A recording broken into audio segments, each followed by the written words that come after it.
Hello from Adventure Isle and welcome to Circus Circus where we stayed last night. So today we are enjoying the pool area and we're going to give you a quick tour of everything you can expect if you're staying at Circus Circus and you want to use this pool.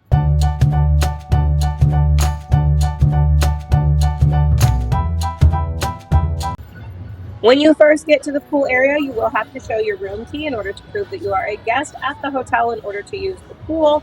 And then there are pool towels that you can just grab on your own and then go and find which area of the pool that you want to hang out.